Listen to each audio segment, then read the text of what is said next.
unequivocal proof that this is CIA-funded anime that was put into, homes in the 90s. So much more than fun in games at the Cartoon Cabal. Beyond what's just in the name at the Cartoon Cabal. See just at what cost comes fame at the Cartoon Cabal. So much more than fun in games at the Cartoon Cabal. Hello, welcome to the Cartoon Cabal. We are having a run through all of the episodes of Neon Genesis Evangelion. This is Matt here. Over there, it's the Paranoid American. How's it going over there? Oh, and let us also introduce the first human being, an embryonic atom. Yes. The protozoa atom, something like that. What a cute little thing. I don't know. I guess he wasn't really cute, but clump of cells, maybe.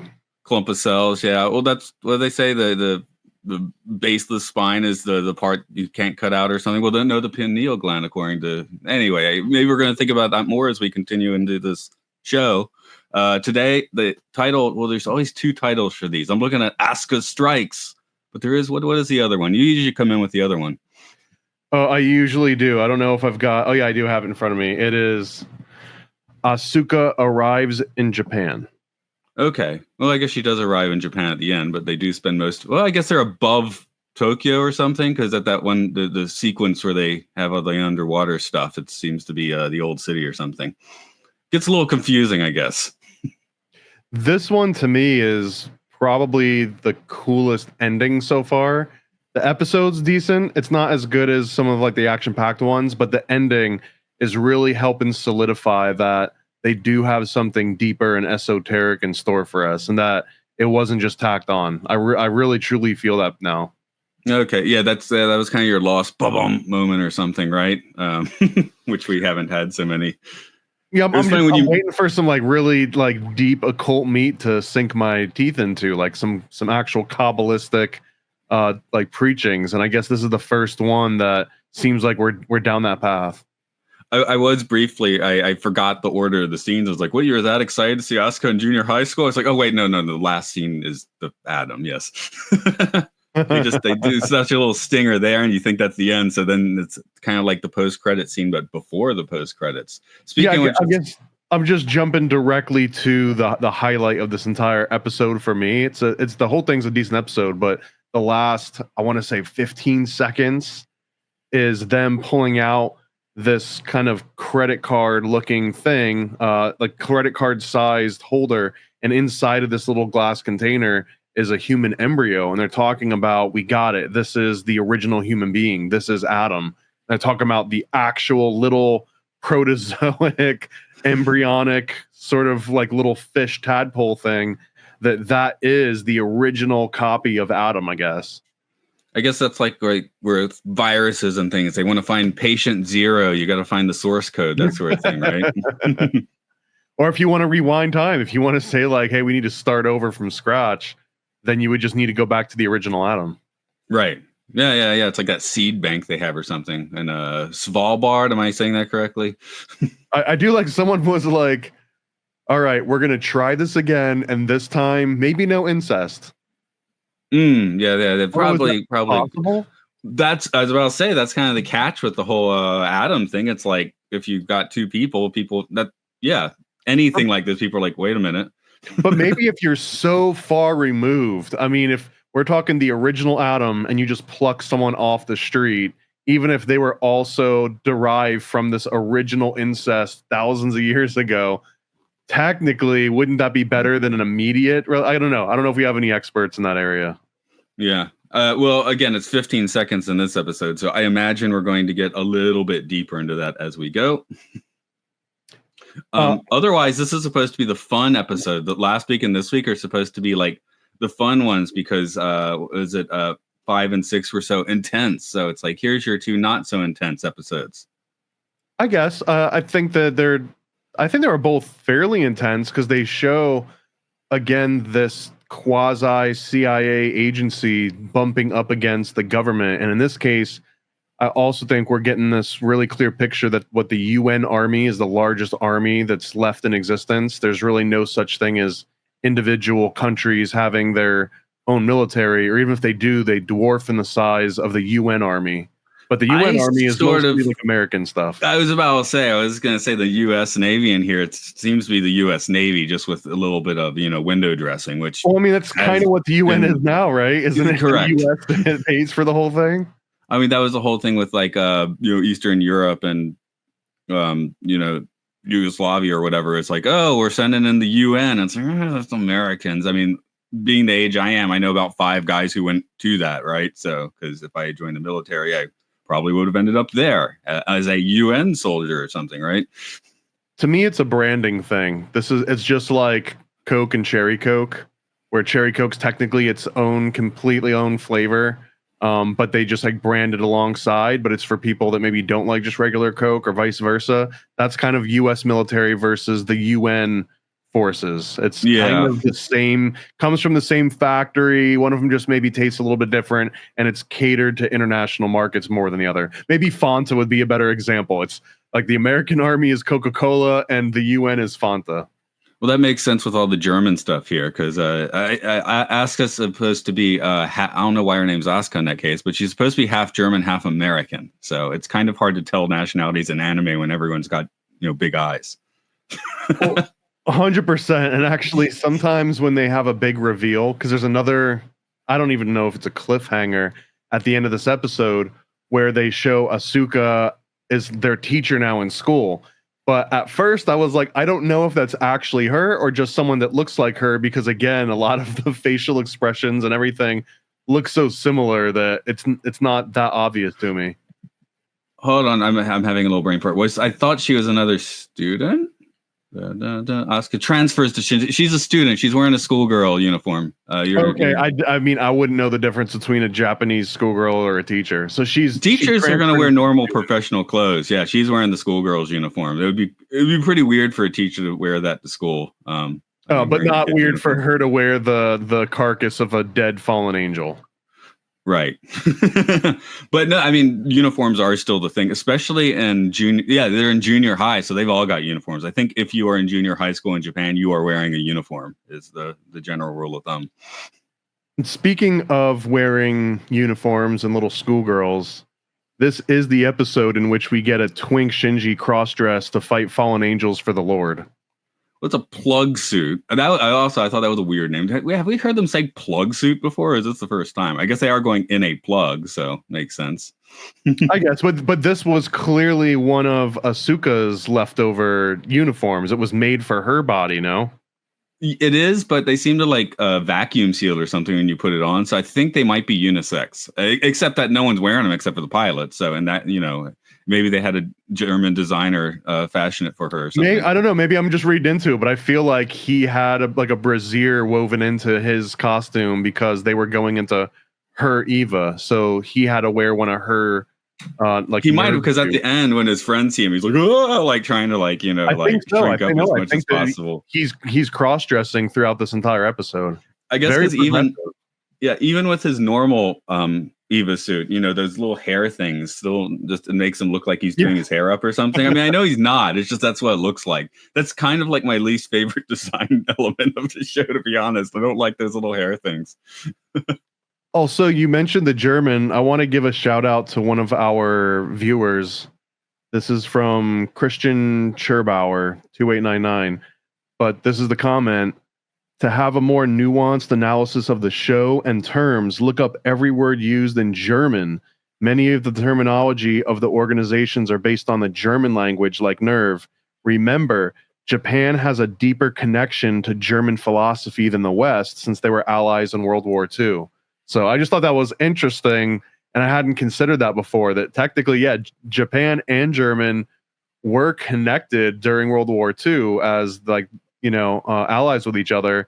So maybe instead of trying to decipher all this Kabbalah in English terms, we got to look up some of the German interpretations of the words and the phrases and some of the symbolism. Fortunately, I'm not an expert on German symbolism, but I can definitely try.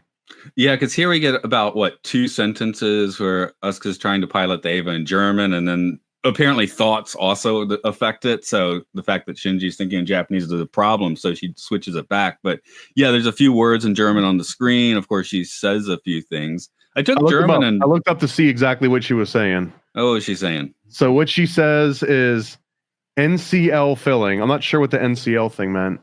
Beginning of movement, beginning of nerve connection, release of left leaning, synchro start now. And I'm sure some of that is probably a little bit just Google Translate butchered, but there were real phrases that she was mentioning. Although I also want to point out that these are the translations of the subtitles, because what she was actually saying was definitely not what the subtitles were saying. So there's at least 3 different versions of what she might have actually been saying in these parts. Yeah, I was wondering how the English dub dealt with it, which I could have done by just switching and checking, but I didn't do that. But is it like, oh, you're thinking in English and she's speaking in German? Is that how it goes? It was all in German, and then at the end she goes, "Screw it, I'll switch to English."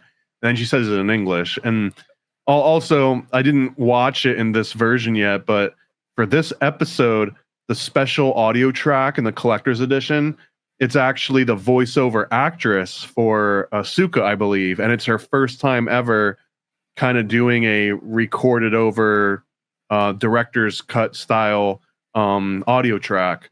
So I didn't listen to that version, but I might go back and re-listen to it to see if she's got any extra insight that the first VO director didn't.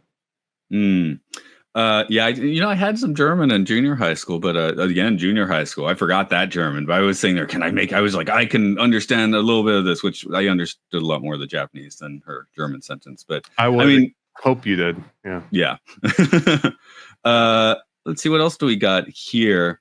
This is another weirdly horny episode for some reason. I guess that's just considered to be comedy. Like pure comedy, which seems Asuka keeps calling Shinji a pervert, and they're like, I feel like this episode is being a bit of a pervert, which maybe that's why my wife didn't like the t-shirt. I don't know. Which is that I think that this series has a weird connotation to it that's trapped in a moment in time, but I think that the show is definitely pushing that aspect, because every time that she can basically accuses him of being a pervert, I do think it's for comedic relief, because he's clearly too awkward to be a pervert. Like, he's not even cool enough to be a pervert. You know what I mean? He's a little too vanilla for that. So it's not true, and they keep bringing it up to just sort of embarrass him. But it does sort of age this a little bit again. The other way this aged, and this has nothing to do with anything, but the Fly Me at the Moon at the end of this one was kind of the proto Shibuya K style, which was late 90s music, kind of, lounge. It's like trying to make 60s lounge music using electronic tools or something. And, when I first came to Japan, it was still kind of petering out. So the ending Fly Me a Moon on this one was more of a nostalgia trip than usual for me. I was like, that feels like walking around Tokyo when I first came to Tokyo. Okay, this is also back when they were trying to make swing a thing again. I think that was more America. I mean, America's version was they were trying to bring back zoot suits and swing dancing. And I remember that hit right when I was a freshman in university. So I never bought a zoot suit, but I did go to a few. I went to a few swinger parties. So that's not what I wanted to sound like. I went to a few places where they were playing swing music, and I knew a few people who took Big Bad Voodoo Daddy seriously. Zoot Suit Riot. I don't know. Should I get swing back a bottle of beer? I got my Zoot Cat poster back here, for every time we've ever done this. So it was a moment in time, man. It was a moment in time, and that's also, again, this series. Watching it, you can tell that it's not a 2020s anime. You can tell it's a 90s anime.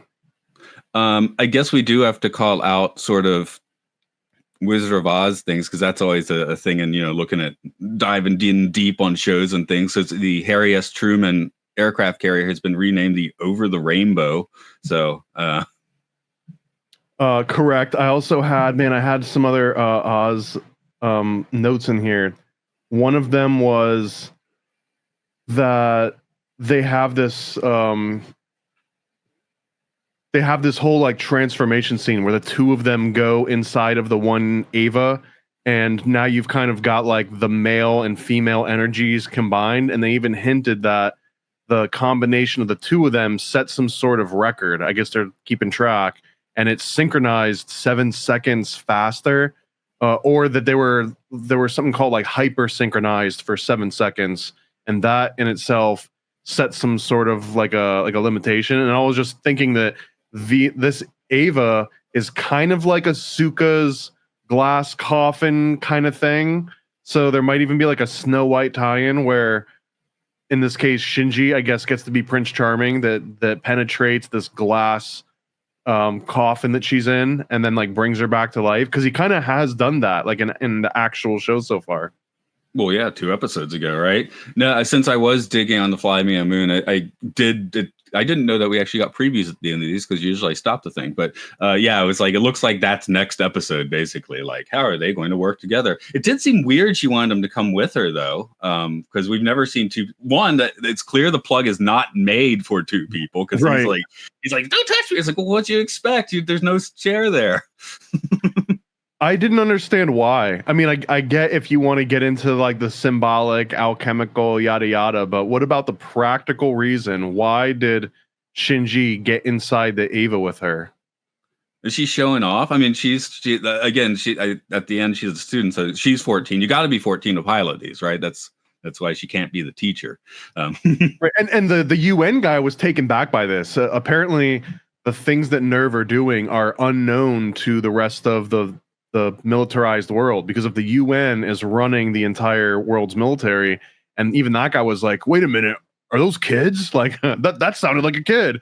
And the NERV response is just like, oh no, don't worry about that. Like we're taking care of the problem. So but it seems in Japan they know, though. It seems Japanese know, because in that corporate meeting yesterday, I mean, that is corporate level, and it seems like in Tokyo 3 everyone knows. Of course they're seeing it happen, so that might be part of why. But yeah, it seems more of a shock to, I wrote Captain Chip on the shoulder than which Misato even goes and like explains his chip on the shoulder, as the episode goes on. So I didn't feel bad about giving him that nickname. Very prophetic of you. I did find it actually, how she's finessing the situation this episode is pretty impressive. I guess that's why she gets to be the operations lady, and spend the rest of the time getting hammered. Also, I just put this together. Forgive me if you've mentioned this already, but Asuka's middle name is Langley. As in, I Langley did. Is that spelled the same? I did see her name, and let me. Oh, got it. Langley. Okay, so okay. Do they Asuka Ranguri? Okay, just seem like just checking the Japanese. Same in Japanese. So yeah. I assumed it would be. I just, So there you go. In unequivocal proof that this is CIA-funded anime that was put into, homes in the 90s. Or JAXA. I mean, it could be homegrown, like military support or something. Well, JAXA's space. That's not military, or is it? I'm just trying to think of the techiest, organization that we have in Japan that we know the name of. See, Japan, secret organizations in Japan, we don't know who they are. We don't even, I'm sure we have an FBI, but we never hear about it, You know what, like the Black Dragon Society. Yeah, it's the Black Dragon Society. Or maybe the Yakuza is just like taking care of everything. I don't know. There is a weird thing where the Yakuza, unless they're getting violent and like, having fights in Tokyo izakayas, which has happened, they tend to be kind of left alone. There's this weird insinuation that I don't know about in 2025, but certainly like 25 years ago, like, oh, Yakuza kind of greases the wheels of society as long as they're not being annoying, which I don't know if that's a good viewpoint or not, but that's kind of how it rolled. In Japan, I don't know. Have you ever heard of a guy named Benjamin Fulford? He was like a financial analyst. I think he wrote for Forbes or something like that. And he moved to Japan, and he started writing for financial newspapers in Japan. But he claimed, among many, many things, but one of them was that he met a White Dragon Society in Japan that told him that they were a combined good version of the Illuminati that was fighting this international black hat Illuminati. And it was called the White Dragon Society. And I've actually heard this before. I believe it comes from Iron Fist, the Marvel Comics series. They also had a White Dragon Society in Japan that was acting as like these good guys. So I don't know if it was conflated or if the comic book was based on a real White Dragon Society. Have you ever heard of that or of Benjamin Fulford? I haven't, but that's kind of my point. Like, they have to be in Japan. We have to have these organizations, but they're like even less on the surface than they are in the States in general. But yeah, I mean, one thing in Japan is it's like, it's a national government, not a federal government. So it actually is in charge of the whole country. So it's a little more of a, anywhere you look in Japan, same police uniforms, same general look to all the services and stuff. Because in America, state to state can look very different. City to city, you'll have different police cars, different police uniforms. Always going to be the same thing in Japan because it's a national system. Well, again, leaning on the UN. AKA America. Leaning on the UN. I mean, there is, people, well, there's lots of places that get the joke, but Japan always gets the 51st state joke, so. Wait, Japan does? We've got, with expats here, yeah, we've had the joke before. I mean, remember, we got U.S. military bases all over Japan. Okinawa would like them to leave, please, Okay, no, I don't doubt that. I've heard a lot of other places call the 51st state too. That's why I was kind of like leaving the angle that maybe it's not just Japan, but there's certainly talk of that in Japan. The most the U.S. military's ever gotten on my nerves is when I was in Okinawa and we were staying at a place. And the good snorkeling was just north of there. And that was a U.S. Air Force base that you couldn't go to. I'm like, hey, I'm a U.S. citizen. Why can't I snorkel there? Probably because they're doing experiments. That's why. You can't do that in Antarctica either for a couple reasons, but for military reasons. I don't want to snorkel in Antarctica. That doesn't sound fun. It sounds cold and gray. You'd be one of the first, man. You'd be a trendsetter. Yeah. Let's see. Oh, music take. Since last week we had like the goofy house music. This one, I thought it was weird when they first land on a ship. And for some reason, Misato has told them all they're on a date, which I'm like, why'd you do that? But whatever. And then they start playing like Frontierland music. I'm like, that's a weird choice for getting on an aircraft carrier. It's like, I'm like, what?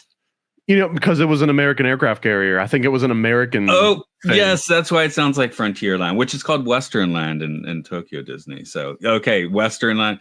See, I'm thinking cowboys, not boats, right? So, okay. Right. But I mean, cowboys is, yeah. I mean, that's American. That is the American stereotype, which again is why, aside from the fat tourist version, but historically, the American stereotype has usually been a badass. It's usually been like a cool person, like a cowboy or something. Yeah, we got the Billy the Kid steakhouses here and there in Japan. So, yeah, that's a thing. And I love it when in Paris too. Oh, right now they're doing a American baseball promotion at the 7-Eleven, and they have like, hot dog, right? It's like longer in the bun, blah blah. They put relish on it. There's boxes of American slop. It's like French fries, pulled pork, cheese, barbecue sauce. And then it's like spaghetti and like this kimchi thing. It gets weird. I'm like, so yeah, it's like they really missed like understanding what people would eat for baseball or whatever in America. And baseball is a big thing in Japan. So I haven't been. I don't know if they're eating yakisoba at baseball games or what. Oh yeah, totally. That's exactly what that miso soup, the whole thing. My daughter's been invited to some pro games, but I didn't get to go. That's sad. It was a snarky comment someone sent me. And I'm not going to find it anyway. I'm doing a bad thing about searching while talking. So let me look at my notes. Oh, we meet. Is it Kaji? Let me look up his name again. I had it right there. Ryōji Kaji, who he's kind of the handler guy with the worst ponytail. You can't trust him because of that ponytail. That's my take on our new character. Sato's old boyfriend, I guess. Well, but it's the 90s, so I don't know if that necessarily checks out for 90s. Can you trust someone with a ponytail ever is the real question, but I think more so in the 90s than now in the 2020s. Well, we're only a few years removed from Tim Robbins and his ponytail and High Fidelity, so in that one that was beyond its sort of death date. I think that's why it worked. I guess here it's still legit. I don't know. So, but I took it as a design cue of like, I can't trust this guy. He looks like a doofus. And then he gets out, he hightails it because Daddy Boss has told him, he's got Adam, so he has to get out of there, doesn't he? I mean, it does make sense, but everyone else is like, loser, he's leaving. There was a couple other things too that I think we're understanding the rules of this series. One of those is that the UN's weapons do not work against these fallen angels, period. There was basically telling them, you're wasting your missiles. None of this is going to work. And then they say that it's hand-to-hand combat that is the most effective. So they bring out, the Ava, and then it has to be an Ava too. I assume that hand-to-hand combat as a human to one of these fallen angels that's probably a bad idea. So the Ava doing hand-to-hand combat with these angels, the only thing that matters. So here's the rules: is that it's got to be piloted by a 14-year-old. You have to use these weird organic creatures that are trapped inside mech bodies, and you have to use hand-to-hand combat. That seems like the 3 rules that we know about so far, right? A prog knife, sounds like something Emerson, Lake and Palmer might use, And although the Ava pries open the mouth of the angels, and then they sacrifice 2 battleships, blasting all their guns on the way in. So in that case, I guess the UN weapons are effective if you can, kind of a firecracker from the inside it. Right. Well, and I don't know if you've seen the series or read the comic book The Boys, but this was also the premise of one of the very first major deaths in that series. The premise of the series of The Boys, if you're not familiar with it, is that a bunch of normal people that know others that died due to collateral damage, like Superman saves someone by making sure a car doesn't fall on them, but then the car falls on somebody else. And it's just a collection of these scorned family members that have lost friends and family due to this collateral damage of superheroes in their city. Anyways, there's a scene where they kidnap one of these superheroes that has impenetrable skin, like he's got bulletproof skin or something. They're trying to figure out how they can take this guy out, and eventually they realize that it's through an anal plug. But it's the same concept basically. It's what's the movie with Bruce Willis and Liv Tyler? Where they have to, it's basically Armageddon, right? Like that's what I meant when they said when I said you got a firecracker, that's the scene I was thinking of. So I guess Armageddon and The Boys. There we go. And actually there's a intimation that in Godzilla versus Kong, the underwater attack scene might possibly be inspired by this episode, if you've seen those. Although I was just saying yesterday, I remember everything that happened in Godzilla -1. High recommendation. I enjoyed watching Godzilla versus Kong and Godzilla X Kong, and I can't remember what was in what movie or exactly what happened in either movie. So I only remember the Matthew Broderick one still, and I just remember that it was like a female that laid a bunch of eggs. Oh, right. That one is not the worst. I think the biggest problem there is just Godzilla changes scale from scene to scene, which is always annoying. But I mean, that's just that we talked about that being in Ariadne and our regular stuff a few weeks ago, right? So that's one thing I'll say Ava, I think, is doing a pretty decent job with, is that the scale does seem consistent. Yeah. Let's see. Is there anything else I wanted to throw at you before we finish today? Third Branch, bad name for a German organization. That's about it. I could start reading off ship names, which might be interesting, but we do need to start wrapping things up for today. So any thoughts you want to do? The last one is just that the very intro scene of this was also really kind of cool because it shows the head honcho in a huge white empty room, and it had a very ivory tower Illuminati feel to it, and he's just making calls. And we got that last week too, because I had just a second like, oh, did I put in last week's episode again? So we're spending a little more time in his Sephiroth room. Yeah, we're definitely getting this idea that if there is an Illuminati in this show, that this guy is the big eye on top of it. My favorite is still the Metalocalypse one with the Illuminati guys talking every episode, and nothing they ever like the band Deathlock like never figures out their existence because they're not effective. So that's another good reason to have cartoon Cabal is that we can get to Metal. There was also another one called Minora Team that was Adult Swim, I think maybe 15-20 years ago, that was all about like these Illuminati guys. So I've got a list cooking. I showed you the list already. You showed me a list. It is not short. Yes. I guess we should wrap up for today then, and we'll get a little more into watching these two try and pilot one Ava together next week, I guess. I don't know. And they're in different ones. I was listening to the preview. I wasn't watching it. So we'll figure it out as we go. I kind of like doing these just a little ad hoc. Okay. Well, what you up to? The biggest one, man, go to IlluminatiComic.com. If you want to know about the actual historical Bavarian Illuminati, if you want to know about all the different rumored versions of the Illuminati and the pop culture references, if you've ever just heard it and it sounds cool, but you don't know what the heck that's all about, figure it out. You can go to IlluminatiComic.com and get a little Chick Tract style pamphlet. It's about the equivalent of a full-blown modern comic book, and it explains the very origins all the way to modern day versions of this. So I don't think there's anything else like it on the planet. It is the most comprehensive illustrated guide to the Illuminati ever created. So IlluminatiComic.com. On my end, I will talk to you all day about media, podcastius.org. You can go there. Time Enough Podcast. We just finished talking about The Twilight Zone. In Prison, we're talking about Severance, which has a whole lot of, weird stuff along these lines to check out. So check out those podcasts. And watch out for breezes. And don't go commando if you're wearing a skirt. What the hell?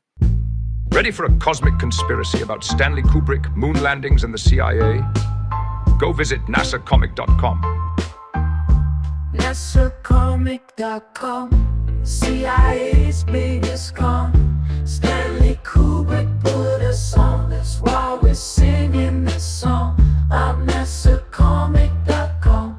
Go visit NASAcomic.com. Go visit NASAcomic.com.